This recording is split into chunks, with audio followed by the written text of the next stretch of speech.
कई बार ना चाहते हुए भी आप लोग दो तरह की गलतियां कर देते हैं।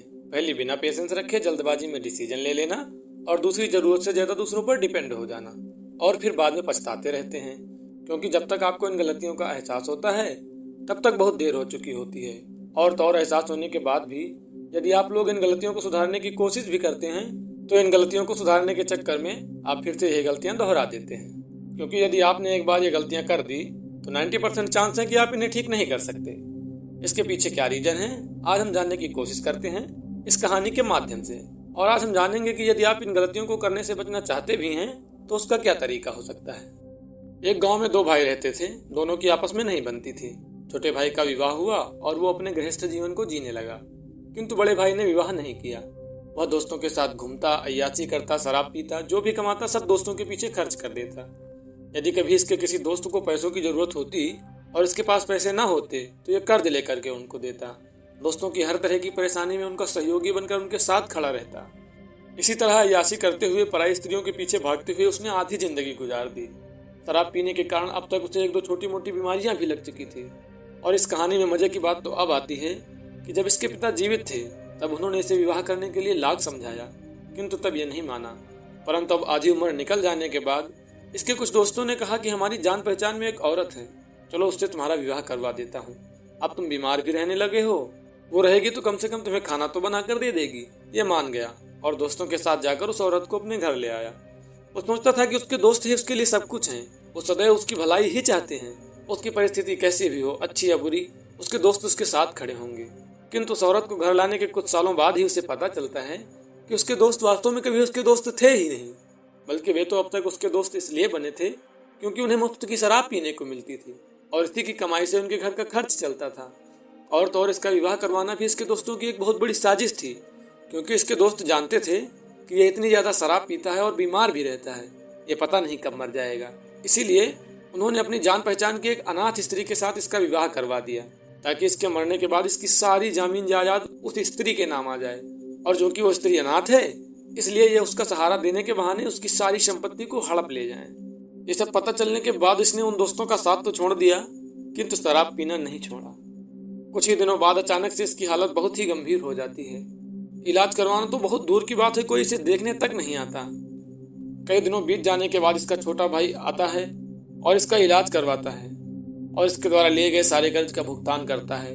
अब ये मन ही मन सोचने लगता है कि सच्चा हितैषी तो मेरा भाई ही है, बाकी सब तो अपने फायदे के लिए मुझसे जुड़े हुए थे।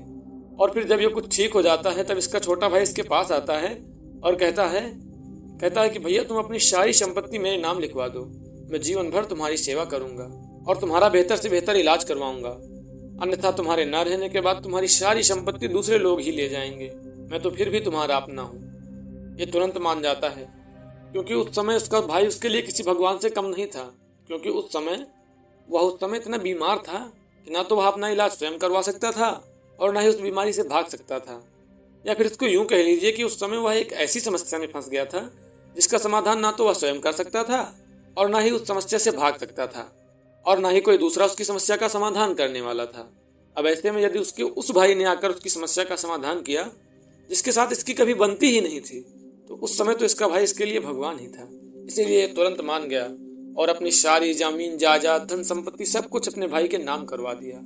और फिर इसका इलाज होता है। अभी तो ये ठीक हो जाता है, लेकिन कुछ ही दिनों बाद फिर से ये पहले से और अधिक सख्त बीमार पड़ता है। लेकिन इस बार इसका इलाज करवाने के लिए इसका भाई भी नहीं आता, क्योंकि अब इसके पास बचा ही क्या था। भयंकर पीड़ा और दर्द से चीखता चिल्लाता हुआ देखकर इसके कुछ रिश्तेदार पास के गवर्नमेंट हॉस्पिटल में ले गए। वहाँ डॉक्टरों ने बताया कि इनका ट्रीटमेंट यहाँ पर नहीं हो सकता, इन्हें ठीक ठाक ट्रीटमेंट की आवश्यकता है, अन्यथा इनका बचना मुश्किल है। अब कौन कराता उनका ठीक ठाक ट्रीटमेंट? वे महीनों इसी प्रकार भयंकर पीड़ा और दर्द से चीखते चिल्लाते पड़े रहे। तो दोस्तों, क्या आपको बात समझ में आई? इस कहानी में इस व्यक्ति के पतन का कारण यही दो गलतियां थी।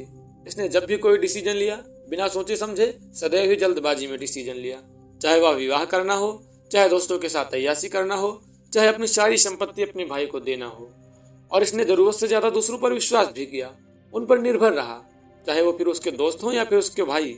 और आपने देखा कि जब इस व्यक्ति को पता चलता है कि इसके दोस्त इसकी संपत्ति हड़पना चाहते हैं और इसने उन पर विश्वास करके गलती कर दी, तो ये उस गलती को सुधारने के चक्कर में अपने भाई पर विश्वास करके उससे भी बड़ी गलती कर बैठता है। और फिर इस कहानी में ही क्यों, आपने अपने प्रैक्टिकल जीवन में भी कहीं ना कहीं देखा ही होगा कि यदि आपने जल्दबाजी में कोई गलती कर दी तो ज़्यादातर चांस होते हैं कि आप उन्हें ठीक नहीं कर सकते।